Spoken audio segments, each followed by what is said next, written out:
there, and welcome back to Two Balding Nerds. My name is Kellen, And my name is George. and today we're here to discuss episode 5 of the Book of Boba Fett, The Return of the Mandalorian. Oh, yes. Now, this was an awesome episode. Now, this is pod racing. That's so wizard. Oh, I know. I caught that in the episode. There was so many callbacks to episode 1. This is a Star Wars fan's wet dream, this episode here. Yeah, I have to say, I left that episode just feeling so happy watching it. And at the same time going like, oh, this is the best episode of this was a Boba Fett episode, right? Not a Mandalorian episode? Yeah, I know. I was sitting there for most of the episode, and I just kind of figured that, like, my expectation going into this one was going to be that it was going to primarily focus on Boba Fett and his problems, and then Mandalore would show up towards the end of the episode, and we would go from there. Or when I first started watching, and Mando shows up at the beginning, I'm like, okay, they're going to introduce him, and he's going to have a scene, and then it's going to cut back to Boba, and he'll rejoin up later or something. And that wasn't the case at all. This was season 3, episode 1 of The Mandalorian.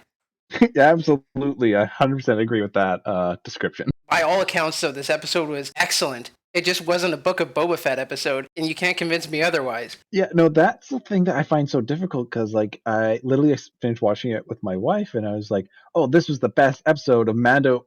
Oh no, wait, this is Book of Boba Fett. I'm like, "Oh my god!" And a couple times during the episode, I kept on saying as a joke to her, going like, "Watch, Boba Fett won't be in this episode at all." And he ended up not being in the episode at all. The TV series about him missed an entire episode of having him actually in it. Like, it wasn't even like he was just there for a few minutes or whatever. It's like, it wasn't in it at all. Not even 1 second, but they didn't fail to credit him as starring in that episode. If you watch the end credits, it says starring Tamora Morrison. And I was like, no, it didn't. That is a very good point. Yeah, no, that was such a good episode for once again getting back to what made Mando so good, which was building on the lore of it, pulling at the heartstrings, and a crap ton of nostalgia. Yeah. I did not think I'd be that happy to see a Naboo cruiser, but that was fantastic. Well, it's funny. You've mentioned a few things here that I want to touch on. First of all, being the lore. I thought the scene where they described the lore of, I know this is a bit of a mouthful, the lore of Mandalore, regarding the purge by the Imperials. That whole scene was so beautifully well shot, and just the visuals were stunning.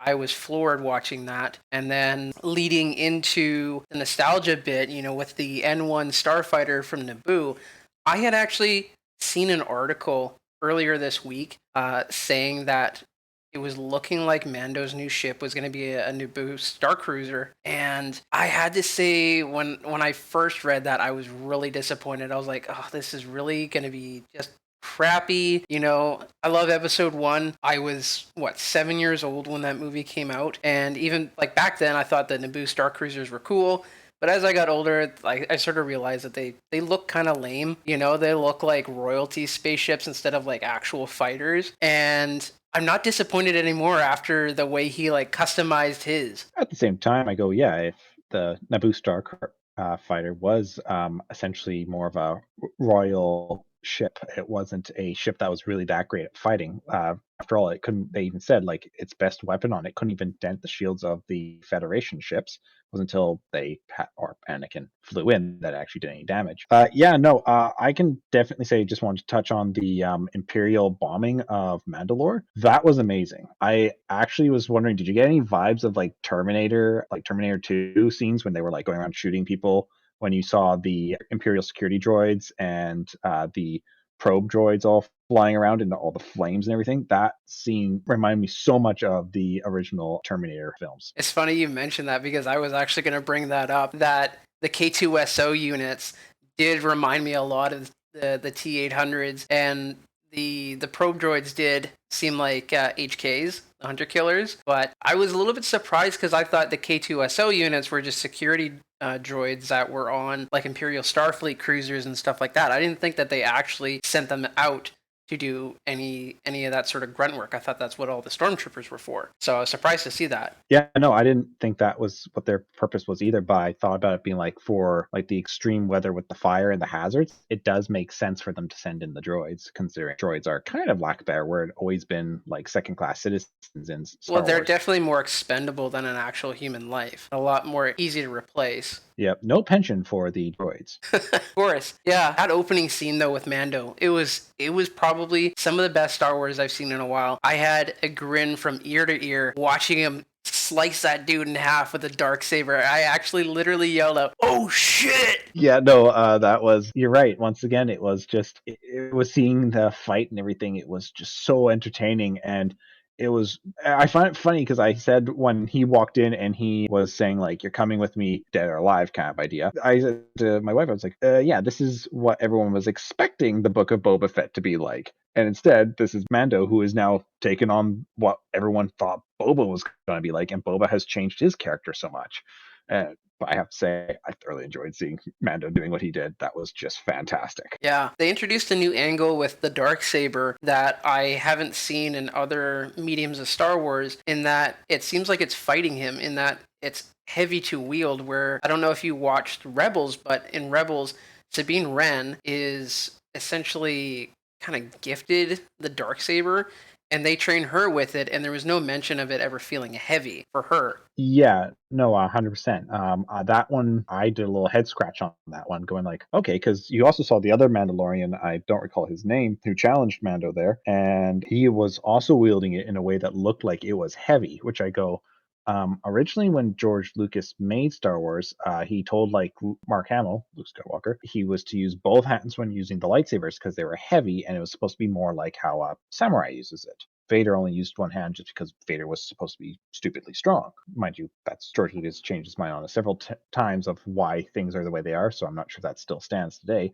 So lightsabers, if I recall, were supposed to have a decent amount of weight, but I've never heard of one being like laboriously hard to lift. Well, that's the thing, is that the hilt itself is supposed to have a bit of weight to it, but the blade itself is supposed to be essentially weightless or feel weightless, you know? I did like the kind of angle that they were going for where it's like it's not that it's literally heavy, it's that your mind needs to be clear in order to properly wield the weapon, which like I said hasn't been an angle that they've sort of dealt with in Star Wars lore at all with the dark saber itself. So it'd be interesting to see how he progresses. Is he going to seek out Ahsoka, or is he going to go see Luke and request training from Luke in order to wield this weapon properly? I'm really excited for season 3 of The Mandalorian to see how that unfolds. Yes, the Book of Boba Fett has definitely got us excited for Mandalorian. Not sure if that was its intention, but that's what it has done. Yeah, definitely. I'm at the point where I'm like, okay, I don't even give a shit about like season or episode 6 and 7. Like, just give me season 3 of The Mandalorian already. Yeah, that's I'm not I think that's kind of a good and bad thing for Boba. I was actually gonna say with the dark saber, something else that kind of like confused me about the whole thing was like Han Solo wielded Luke's lightsaber in episode 5 to cut open the Tauntaun. He never was like, oh, this is super heavy kind of idea. And multiple people have lifted up lightsabers in the past and they aren't seen to be heavy. And as you said in Rebels, the dark saber didn't seem to be a heavy thing for. Sabine Wren, and then I think a couple other characters had wielded the weapon too, like Bo-Katan had wielded as well, in Rebels and other Star Wars media, like Clone Wars. I think she wields it at some point. They never depicted it as it being quote unquote heavy to Yeah, wield. and even Moff Gideon was using it, and he though I can say Moff Gideon was swinging it like he was putting a lot of weight into it, so it can maybe be something along those lines with him. I would be interested to know because I don't know the construction of the dark saber.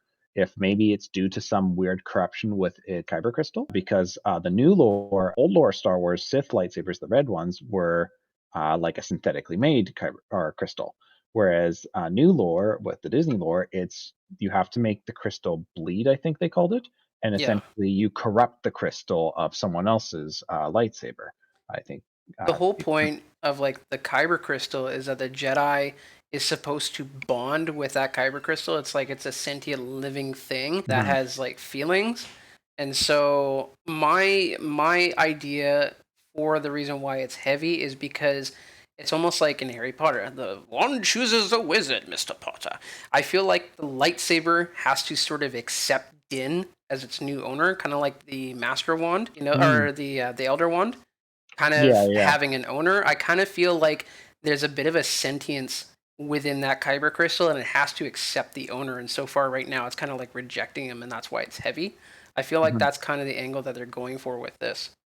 I'm just happy it didn't get super heavy with Moff Gideon when he was waving it over Grogu's head, or he would have chopped him in half. That would have been awful, all before he ended up getting his armor, which, by the way, I was like super pumped when that scene happened. I was like, yes, let's fucking go, dude. Grogu's gonna get himself a set of armor. Yeah, no, I'm like, okay, I cannot wait to see literally a Jedi in Mando armor, Grogu, Baby Yoda. Like, 100% want to see that.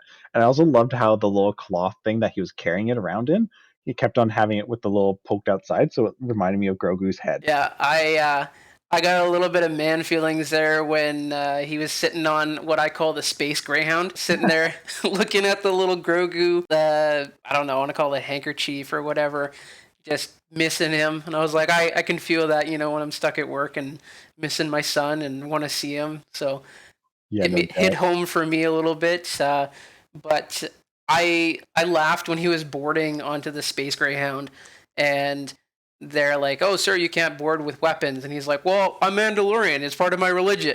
Yeah, no, that was I like that too. I was positive that he was going to get back, open the case, and the dark saber or something was going to be gone. I Yeah. was really surprised that they even went and did that scene. I guess it was just for laughs, unless like I'm half expecting the next episode he's gonna like try to turn on the dark saber and it's not gonna work and it's gonna be like, damn it, it got switched out or something like that. Yeah, I don't think so. One thing I was concerned about this whole episode was he kind of just nonchalantly handed off the dark saber to the armorer, and I don't know why I don't trust the armorer, and I definitely didn't trust the other Mandalorian there, and for good reason. Obviously, he ends up challenging Mando for the rightful ownership of it, and I was worried like during that whole period of time that he was going to end up losing it, or that they were going to like steal it from him while he was wounded, knock him out, and like just bugger off. Luckily, that didn't happen. I mean, it went the other way. He ended up getting kind of evicted from his crew, which was a bit disappointing that they were so quick to do so. But I realize in the end, it really allows for character growth for him because now he's not tethered to the way anymore. He can kind of forge his own path, and I'm really interested in seeing how that unfolds. It also makes sense because overall, like, part of the thing is the Mandalorians are a beloved character in the Star Wars lore. However, it like for what badass warriors they have some really weird rules they like to set for themselves, and they have that kind of weird dog eat dog mentality where they have constantly screwed themselves over. So this is another sign of show of them screwing themselves over, where it's like, hey, you know the guy who got the dark saber, who now has the rightful claim to like the throne and could maybe unite the people. You know what we should do? We should kick him out because he took his helmet off for the first time. It's like a super. I think Bo-Katan or someone mentioned before that they were like, yeah, your group is a cult within the Mandalorian peoples. So yeah, that's kind of what happens when you go against the group. You get kicked out, and that just makes the group weaker. Yeah, I thought it was interesting. They even mentioned, oh, it's just the three of us now, and they were still so quick to kick him out.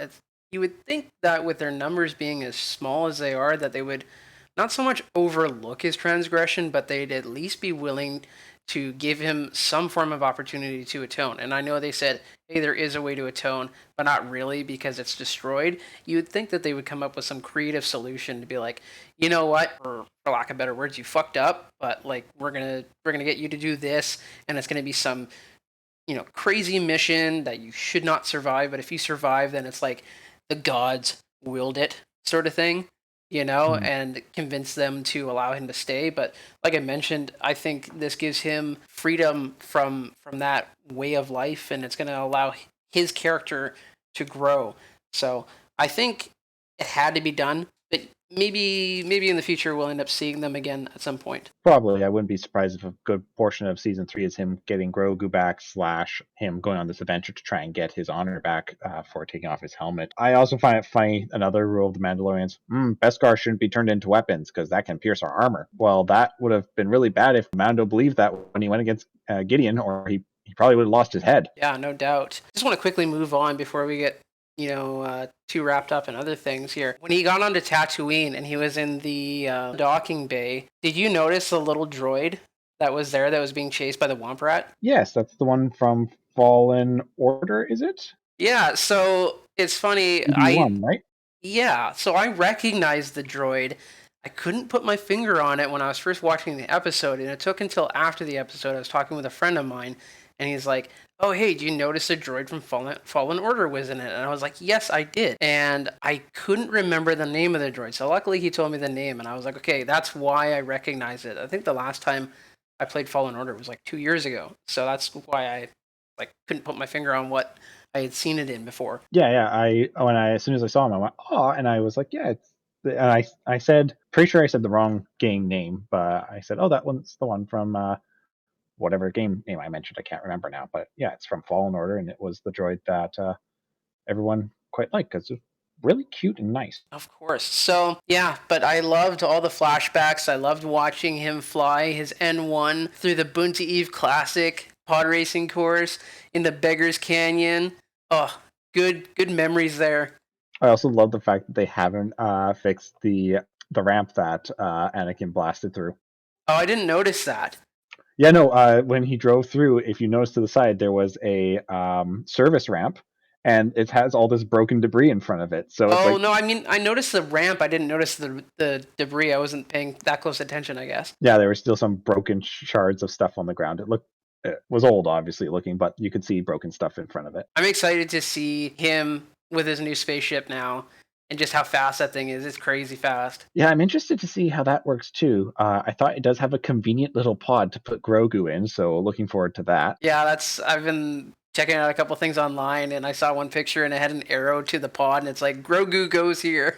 Yes, exactly. The only thing I'm kind of worried about with that is I'm not sure where he's going to store his stuff. Like the Razor Crest had it was like a small version of the Falcon where it's a good durable ship. Whereas this one, it's like, okay, this is a good like getaway ship, but it doesn't look like one that'd be good for his line of work. I think this is meant to be a holdover until he ends up getting a new Razor Crest. I think that's ultimately what he wants, and that's what he's gonna get. But it's kind of one of those things where they need to develop a story to go along with that, right? It would be too convenient for him just to show up and get a new Razor Crest. That's no fun. Yeah, fair enough. And also, not only that, it's the more ships you add to Star Wars, the more people would buy them and all that jazz. The more And toys. all the toys. Star Wars has never been one to market itself. So, No, George Lucas never said that the show or that this franchise was for 12-year-old boys. but overall, I have to also say, seeing the two New Republic X-wing show up and he just blasted out of there was absolutely hilarious. I know, and I knew it was coming too. I was like, dude, just outrun him. I know you can. Yeah, and I'm also happy they've established just how fast that was because at first when they said like it was fast, I'm like, well, how fast are we talking? Like an X-wing can move pretty good, and TIE fighters have always been super fast. Okay, this one was fast. Yeah, there was definitely no chance in hell of them catching them. But getting to the meat and the potatoes here, if you're gonna rate this episode out of 10, George, what would you give it? I have to give it a 9 out of 10. If it was a Mandalorian episode, I'd give it a 10 out of 10. The only reason why I give it a 9 because it's called Book of Boba Fett. And literally, other than them mentioning his name at the very end, he was not remotely in the episode. That would be like my only nitpick about the episode is that as far as like the Book of Boba Fett goes, it didn't progress the story at all, which ultimately I'm okay with because the episode on its own was just so much fun to watch. Uh-huh. I would give this episode a 15 out of 10 just because I have not been this happy watching Star Wars in a while since basically the episode, season 2 finale of The Mandalorian when Luke showed up. I was grinning ear to ear, hair on my arm standing up, getting goosebumps, just feeling that tingle down your spine of just like, this is so great. That was kind of what this episode was for me. I don't even care that Boba Fett wasn't in it. It was great from start to finish.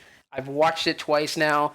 I want to watch it a third time. It was just that good. Yeah, For the way you've described it, I agree. As a critical eye, the only reason why I give it the 9 out of 10 is, like I said, easily a 10 out of 10 episode for The Mandalorian. 9 out of 10 for Book of Boba, because it does seem really weird to me to be like, hey, it's the Book of Boba Fett, not featuring Boba Fett. It's like, wait, what? I can overlook that because how good the episode was. It was directed by Bryce Dallas Howard, which is Ron Howard's daughter, and Oh, wow. she's done a few episodes of The Mandalorian in the past, and all of her episodes have been really entertaining and really good. So I'm hoping that she gets the opportunity to direct more episodes because she's knocking it out of the park with every one of the other ones that she's done up to now. Excellent. Yeah, absolutely. If that's the case, I go, yeah, go at it. All right, folks, let us know what you thought about this episode. Did you think it was a good episode of the Book of Boba Fett, or was this really season 3, episode 0 of The Mandalorian? Don't forget to like and subscribe for more content, and we will see you guys next time. And remember, this is the way. This is the way.